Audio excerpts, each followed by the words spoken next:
Hey! So, are you confused when I say fiber? Because, plants are trying to kill you. Have you heard that yet? Plants are trying to kill you? Do you need fiber? Do you not need fiber? How much fiber do you need if you actually need it? And how do you get it if the plants are trying to kill you? Let's dive in this week as we talk about this controversial topic and maybe the fact that some people are just making it a little too simplistic. Hey friends, welcome to Holistic Health Made Simple, where you will find health solutions to set you free from the overwhelm of diet culture and frustration with the ever-changing health rules. Let's go beyond the calorie and diet dogma to equip you to be healthy through simple changes to real food, mindset, and lifestyle. Hey, I'm Jolie. I'm a nutritional therapy practitioner, wife, furry guardian, and non-bendy yogi. Like you, I spent years chasing skinny instead of health.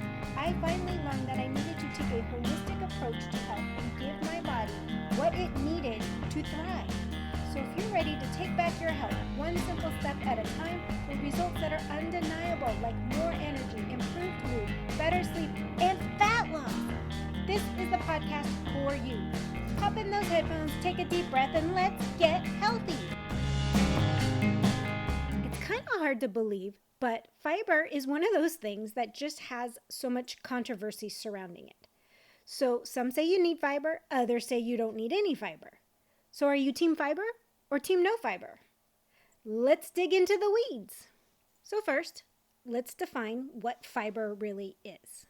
Fiber is a form of carbohydrate that passes, with parentheses, through the body. It does one of two things. It either turns to this gel that our gut microbiome uses for food, or it acts like a broom and goes through our system and bulks up our stool. Yes, it makes our poop fuller. So when people tell you to eat fiber to go poo, they're just telling you to eat more stuff if you're backed up.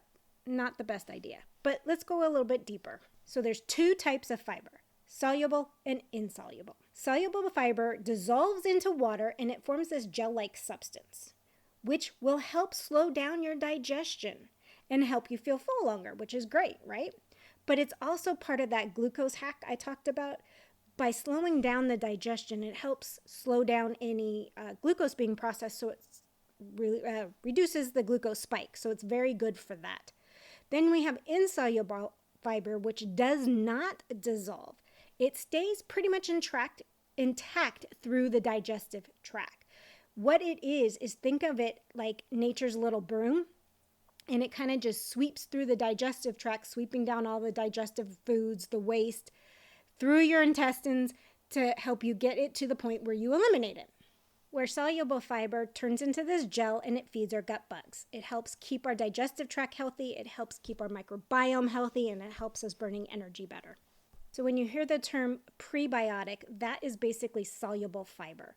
They help stimulate the growth of good gut bugs. So we want to make sure that we're getting a nice balance of soluble and insoluble fiber to help nourish our gut microbiome to have an overall healthy life.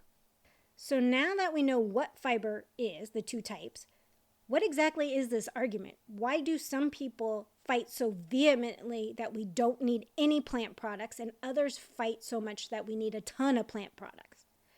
Well, the plant-based proponents tout all the benefits of fiber and insist you cannot be healthy without large amounts of fiber.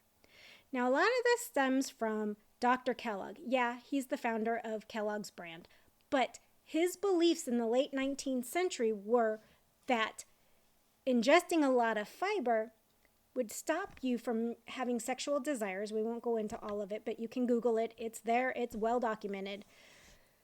He believed that bland, fibrous foods would prevent sexual desires and followed a plant-based diet in accordance to his Seventh-day Adventist faith. Now, that doesn't mean that that's bad or good, but that's where we need a lot of fiber comes from. We also need to remember that some of that also comes from the studies. We know that having some fiber will help reduce glucose. We also know having some fiber will reduce cholesterol based on actual people studies. So on the opposite side of eat lots of fiber, eat lots of plants, we have the camp that says we don't need any fiber. They have a belief that our ancestors did not eat a diet that was very high in fiber, and it actually might be harmful to consume large amounts of fiber or large amounts of plant foods. Their thoughts are the digestive tract was not made to handle the amount of fiber that is being pushed, or any fiber for some people, especially because most of it just passes through. That's the thought process. If we're not digesting it and it's passing through, why do we need it? So both camps are full of anecdotal stories. Both camps aren't necessarily wrong, and both camps are not necessarily right. Now you might be even more confused because I just said neither one is right and neither one is wrong. So the fact that this controversy exists, it made me dive a little deeper into listening to both sides. While some thrive with a decent amount of fiber in their diets, others feel utterly sick. That's why we don't need fiber, we can't handle it. Some get so sick they literally feel like they're on their deathbed with even a little bit of plant matter. And then there's many of us in the middle. We found our personal threshold, we're thriving at it, and we're enjoying life. For those that thrive, they do well because of happy, healthy gut bacteria. It is because we have a strong digestive system that can actually process the plant matter efficiently and makes us feel good. It's utilized properly. We digest it properly. We're not having a lot of issues with the plant matter. And just because studies show an importance of fiber for a healthy gut, and that's honestly where all the health benefits are coming from, is from the gut. However, if you have any kind of dysbiosis, just adding fiber is not going to be the cure. It actually could possibly be the poison. So let's dive into why some plant matter can cause more harm than good. This is basically where we don't need fiber, plant matter is trying to kill us. These are the thoughts behind it. I dug them up, I went through them, and hopefully this will explain a little bit to you so you can figure out what's best for you. We're going to start with antinutrients. It's a term that gets thrown out a lot. You might not quite grasp what it is, but you do know that plants have antinutrients. Well, they are what protect the plant from predators like insects and animals. It's how the plant grows and thrives.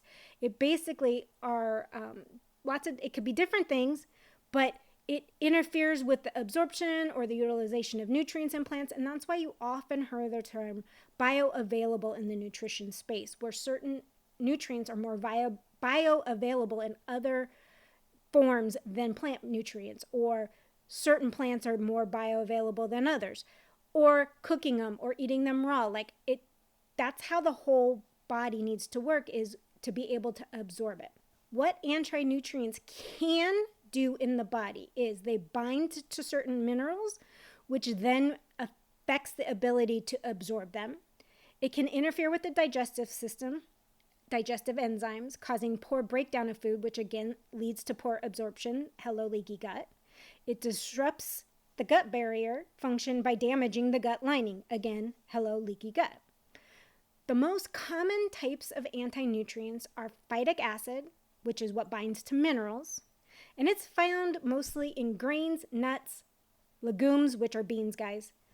And then there's tannins. Tannins can actually inhibit the absorption of iron, and it's found primarily in tea, coffee, some nuts, some fruits, and some vegetables, but mostly if you're getting a lot of tannins and having an issue, you're getting it from your teas and coffees. Then there's oxalates. Oh my, oxalates. Anyone who suffered from kidney stones understands or have heard the term oxalates. Oxalates bind to calcium and they form crystals that actually lead to kidney stones. It's found in certain nuts, spinach, rhubarb, and a few other leafy greens. But like I said, if you digest them, it's not going to cause kidney stones. If you're prone to kidney stones, you might want to avoid oxalates or get to the root cause of why oxalates are a problem. And lastly, there's lectins. Lectins can affect the absorption of nutrients. And again, it's found in nuts, seeds, beans, and grains. Now, if you notice, when I talked about anti-nutrients, I said can a lot. Just because something can cause something in some people does not mean they will cause problems in everyone. Just because something can cause an issue in some people does not mean it will cause a problem in everyone. Okay? Let's just be clear on that. I know I said it twice. Some of the reasons why some people, again, some people, react to anti-nutrients more than others. I will give you a quick rundown of it. Sometimes it's genetic. Genetics plays a huge role in how we actually digest and absorb nutrients. So for certain gene variations make it harder to break down these anti-nutrients. Now, a big one is your gut health and gut diversity. They will play a role in how well you can break down and tolerate anti-nutrients. An imbalanced gut will increase your risk of reacting poorly to anti-nutrients. Now, how the plant matter is prepared. Like I said, do you want to cook things? You want to have some raw, soaking, sprouting, fermenting? They all alter the way the body will react to and tolerate anti-nutrients. So you got to find what's best for you if you want to include some of them. Quantity is probably the biggest on impact and tolerance of anti-nutrients. The more you eat, the harder it's going to be for your body to process these anti-nutrients. By having so much, it increases the risk of a negative impact. So we don't want to eat large amounts. And if you're trying to reintroduce them, you want to do it very slowly. And then your health. Any autoimmune conditions, IBS, low stomach acid, they'll all increase the risk of some kind of reaction to these anti-nutrients. I hope by going over all the different anti-nutrients, it kind of piqued your interest to learn a little bit more and understand why some say we don't need it. And to not take anything blanketly, like we need a ton or we don't need any. There's no set blanket. We're all individual and we need to figure out what the best thing for us is. But I also want you to remember, fiber isn't the problem. It's the anti-nutrients that's causing the problem. However, I like to think of anti-nutrients as a eustress. Basically, it puts a slight stressor on the body, but it includes beneficial components to help the body get stronger and thrive. Exercises like this, it's a stress on the body, but then we rebuild from it stronger and healthier. So I think of anti-nutrients kind of as this eustress. Both phytic acid and tannins have antioxidant properties, and lectins have antimicrobial properties. I always screw up that word. I am sorry. So try ways to increase your tolerance to plant matter. If you desire. If you don't, that's you. You do you, boo. We're good with that.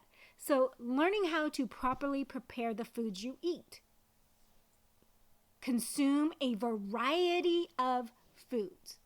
This will help overdo any certain one anti-nutrient. We have a tendency in America especially to eat in a rut and eat the same thing over and over and over again. Diversify your plant matter so that you're not getting an abundance of any one anti-nutrient. Work on improving your gut health. Now you're going to hear me say gut health a lot. Improve your gut health, you improve your life. Your immune system lives in the gut. You also want to improve your digestion, especially stomach acid, which does lower as we age. So doing things like digestive bitters, apple cider vinegar, lemon water can all improve your stomach acid naturally. And then lastly, take digestive enzyme if you really struggle digesting plant matter. It helps break down the food, especially if you have low stomach acid, but it's a supplement, meaning that you shouldn't take it long term. You should take it for a short period of time as you work on getting everything else working healthily. Well, that about sums it up on the two camps of fiber versus no fiber and what's going on when they say plants are trying to kill us. Now, you don't need fiber to survive. You actually don't need plant matter to survive. You will survive. Will you thrive? I can't answer that. Some people who live without plant matter do very well. Their gut microbiome drastically changes to the foods they are eating. There's not enough studies to show what's going on in a carnivore's gut long term. There's just not. But I know for many, they feel so much better that they're so fearful of adding back any plant matter because of the ramifications and how horrible they felt when they were eating it. Now, if you really want to work on having an omnivorous diet, meaning that you're eating a little bit of everything, work on your gut health. Focus on fermented foods, probiotics, healing, and an elimination diet, which gets rid of the plant matter and slowly adds it back in just to give your body some time to heal. Fasting is great to let your digestive tract heal. The key is going to be to understand your personal needs and tolerances. We're each individual. We each have our unique needs and tolerances of plant matter or no plant matter. If you don't tolerate plant matter, rather than saying, oh, well, they're trying to kill us, find out why you don't tolerate it. There's something more going on. Even if you never want to eat them again, there's still something else going on, and you should figure out why you're struggling. Because true health is knowing what's going on in our body. Remember, our ancestors have included fiber and plant matter in their diets for millennia. It's not all of a sudden they're trying to kill us. On that note, friends, I will see you next time. Bye! Thank you so much for tuning in. I hope you enjoyed today's episode. If you found value in what you heard today, I would be incredibly grateful if you could help spread the word. Sharing is caring after all. Share the podcast with others that will find the information helpful. It's through your support that I can continue to grow and bring more amazing content. And if you have a spare moment, I would truly appreciate it if you could leave a review on your favorite podcast platform. Your feedback means the world to me, and it also helps others discover my show. I read every review and take your suggestions to heart, so please don't hesitate to let me know what you think.